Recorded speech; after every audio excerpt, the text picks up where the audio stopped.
Bonjour tout le monde et bienvenue sur Money Tree, le podcast qui vous parle d'investissement et de finances personnelles au sens large et sans tabou. Je suis Julien Calamotte, investisseur passionné et auteur du livre à succès S'enrichir grâce à l'immobilier. J'avais envie de partager ma façon d'investir, forcément, mais également de découvrir avec vous de nouvelles façons de faire fructifier notre argent.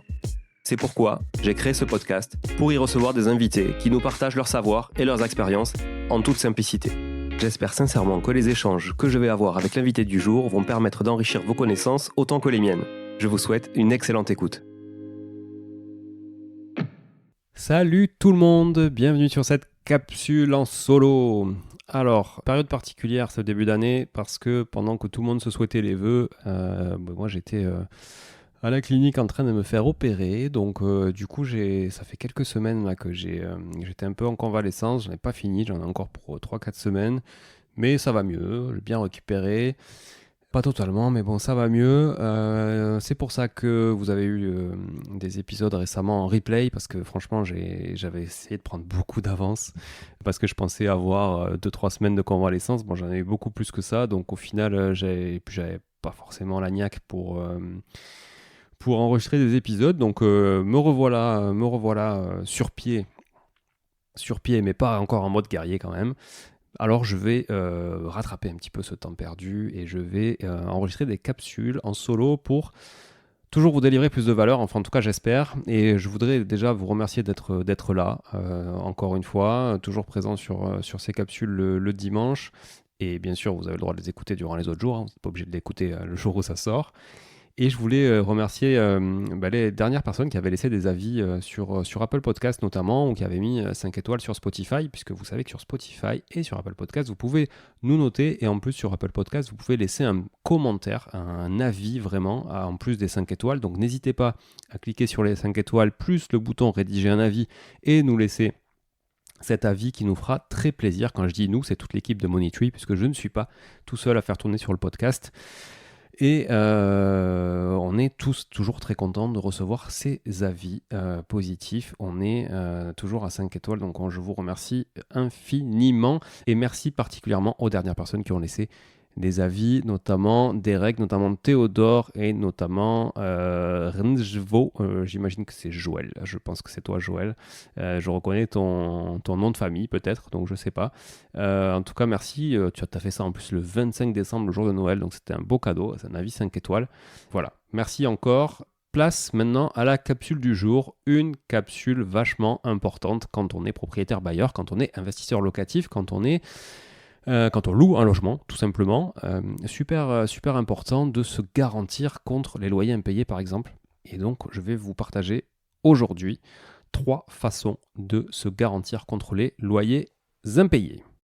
La première, c'est celle qui est la préférée des agences de gestion locative, parce que souvent elles ont une petite rétrocommission dessus, ou en tout cas un intérêt à le faire, ce qui n'est pas le cas d'Artae quand on gère des biens. Non, on ne propose pas de garantie de loyer impayé, ce qu'on appelle communément la GLI dans le jargon, ça fait mieux.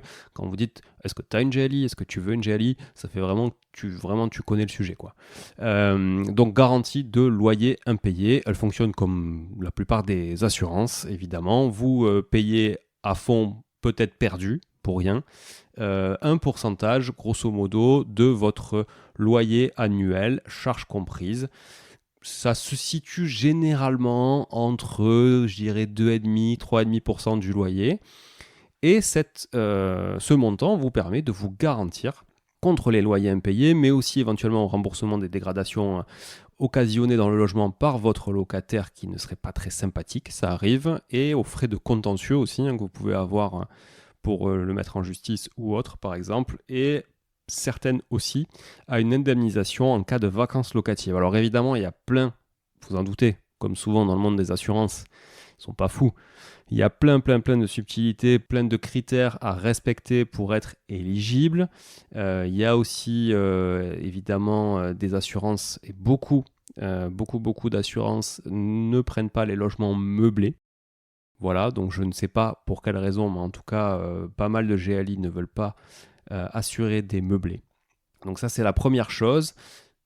Mais attention, les conditions d'éligibilité, elles sont assez complexes aussi. C'est-à-dire que souvent, ces compagnies d'assurance, elles vous demandent à ce que les locataires est un bon revenu, généralement au moins 3 fois le montant du loyer. Ce qui fait qu'il y a plein de cas. Dans des petites surfaces, par exemple, quand vous avez des étudiants, quand vous avez des jeunes actifs qui démarrent dans la vie et dont le loyer pèse quand même une grosse partie de leurs revenus qui sont relativement faibles au début de leur vie professionnelle, parce que ça ne coûte pas moins cher, on va dire, à une personne qui a un faible revenu de louer un appartement X qu'une personne qui a un revenu plus élevé de louer le même appartement. Hein, ça, c'est le marché qui veut ça. Le prix du logement, intrinsèquement, c'est le prix du logement. Peu importe qui le loue. On ne va pas faire un loyer en fonction de la tête du client ou des revenus du client, parce que notamment quand vous êtes en zone tendue, que l'augmentation des loyers est régie, etc., vous ne pouvez pas vous permettre d'être justement de faire des swings entre vos montants de loyer. Donc vous devez respecter une linéarité dans l'augmentation des loyers. Donc vous n'allez pas vous amuser à baisser le loyer à la tête du client, même si vous pourriez le faire de manière totalement altruiste. Grosso modo, ça veut dire que souvent, enfin en tout cas dans pas mal de cas, vous ne pourrez pas accepter un locataire qui ne répond pas à ces critères si vous souhaitez souscrire à une assurance contre les loyers impayés, donc une garantie locative. D'ailleurs, je vais repréciser, je disais tout à l'heure entre 2,5 et 3,5%, mais si vous ajoutez des options contre la vacance locative, etc., tout plein de choses, les dégradations, vous pouvez franchement même quasiment flirter avec les 5% du montant des loyers, ce qui grève énormément votre rendement. Donc faites bien le calcul quand même entre le fait de prendre une garantie pour couvrir un risque qui peut être selon la typologie des biens ou selon la typologie des locataires que vous visez et des villes aussi dans lesquelles vous êtes, quasiment inexistant, ou qui peut être vraiment aussi conséquent, toujours pareil, en fonction de la typologie des locataires que vous avez, etc. Même si, évidemment, il y a toujours des anomalies, il y a toujours des exceptions qui confirment les règles et les généralités. Oui, parce que, oui, mais moi je connais un tel qui, etc. On va dire que, grosso modo, quand vous investissez dans un hypercentre d'une grosse ville, vous avez quand même très peu de chances d'avoir des impayés parce que la typologie de locataire est plutôt saine. Et si vous avez investi des petites surfaces dans des villes un peu paumées, c'est peut-être un peu plus risqué, un peu plus dangereux. C'est d'ailleurs pour ça que votre rendement est plus important. Donc peut-être que vous pouvez vous payer une GLI grâce à ce rendement qui est plus important pour couvrir votre propre risque, mais malgré tout, et oui je sais, il y a la CAF qui paye une partie du loyer, etc. Mais à part, moi quand on me dit ça, ça me fait halluciner, parce que moi aussi j'ai des locataires qui ont de la CAF, mais c'est plutôt des étudiants, c'est pas des cassos. Parce que le problème c'est que si c'est des cassos, c'est qu'il y a un problème, et il y a un risque. Donc bon bref. Mais je me dis que voilà, à condition que ces locataires soient éligibles, vous pouvez peut-être prendre une partie de votre super rendement pour vous payer une GLI et couvrir ce risque. Donc en fait, finalement, vous avez investi sur un truc qui a plus de rendement, mais ça valait pas le coup quand même. Bon, enfin, vous connaissez le couple rendement-risque, je ne vous l'apprends pas. Ceux qui écoutent le podcast ont assez l'habitude de m'entendre le dire. Ensuite, qu'est-ce qu'on a comme type de garantie ? Le deuxième type de garantie, c'est celui qu'on connaît franchement le plus et qu'on utilise le plus, qui est assez, on va dire, évident dans une signature de bail. C'est le garant physique, ce qu'on peut appeler aussi la caution. Qu'est-ce que le garant ? Oui, parce que souvent, en fait, les gens, quand ils parlent de caution pour le dépôt de garantie. Mais le dépôt de garantie, les 1 mois ou 2 mois de loyer qu'on vous donne au départ, c'est pas une caution. C'est juste un dépôt de garantie. Quelqu'un qui se porte caution pour vous, quelqu'un qui se porte caution pour un locataire, c'est un garant. Donc ce garant, ça peut être, c'est souvent, on va dire, si c'est quelqu'un qui est jeune et qui démarre dans la vie, un parent proche ou plus ou moins proche, mais ça peut être aussi un ami, ça peut être votre employeur, ça peut être toutes sortes de personnes physiques. Et donc, finalement, vous, ça vous garantit quoi ? Ça vous garantit le fait que si votre locataire n'est pas solvable, eh bien, vous aurez au moins un garant qui l'est.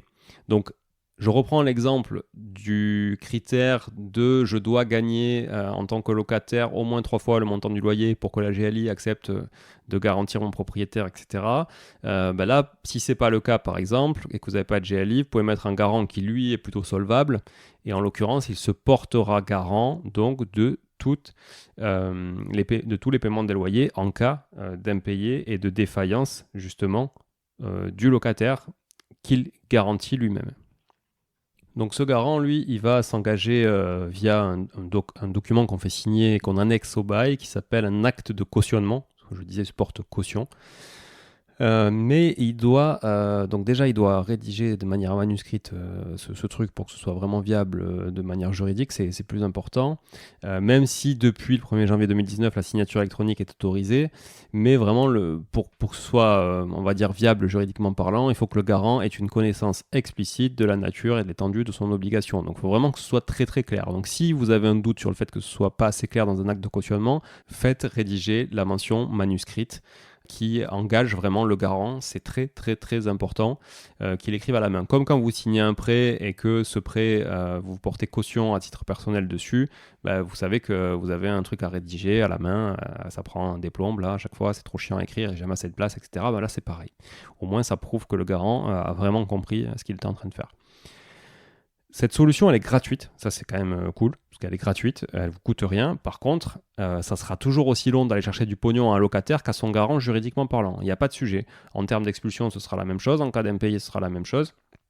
En cas voilà, si le locataire vous doit des impôts, des taxes, des réparations locatives, des charges, des loyers, peu importe ce qu'il vous doit, ce sera quand même toujours... alors vous pouvez faire pression sur le garant, il sera peut-être un peu plus flippé, un peu plus trouillard que le locataire lui-même qui vous l'aura fait à l'envers ou qui pourra simplement juste pas payer parce qu'il n'en a pas les moyens aussi. Il n'y a pas que des gens méchants qui ne paient pas leur loyer. Il y a des gens qui ne peuvent tout simplement pas le faire.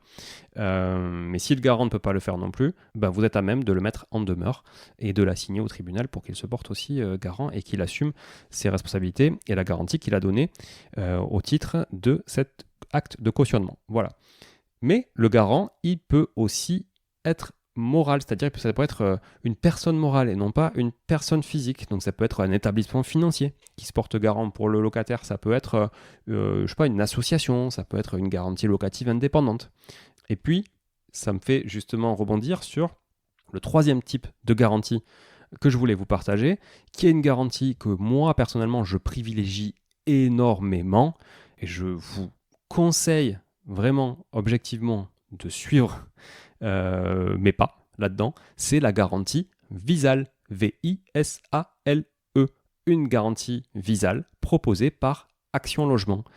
Et ce que je vous propose, c'est que comme ça vaut quand même vraiment le coup d'en faire un sujet à part entière, je vais vous faire une capsule la semaine prochaine sur la garantie Visale et je vous décortiquerai cette garantie Visale qui pour moi vaut toutes les garanties du monde et qui en plus est strictement gratuite. Trêve de teasing, patientez un petit peu. Sous une semaine max, pour ceux qui écoutent la capsule, le jour de sa sortie, vous aurez la garantie Visale et vous saurez tout là-dessus sur la prochaine capsule. Et pour ceux qui écoutent la capsule quelques jours après, voire après la sortie de la deuxième, je vous invite à aller tout de suite écouter la capsule suivante pour tout connaître sur la garantie Visale. Merci beaucoup, à très vite, ciao ciao. Bon, si vous êtes là, c'est que vous avez écouté jusqu'au bout et a priori, l'épisode vous a plu. Si c'est bien le cas, n'hésitez pas à le partager autour de vous, notez ce podcast sur Apple Podcast et Spotify en laissant un commentaire 5 étoiles. Je ne vous le répéterai jamais assez, mais c'est grâce à vous que ce podcast vit aujourd'hui et peut continuer de vivre en vous proposant un contenu toujours plus qualitatif. Merci encore, je vous retrouve très vite sur un nouvel épisode de Money Tree. En attendant, je vous souhaite la meilleure des réussites dans vos projets et un bon enrichissement. À très bientôt.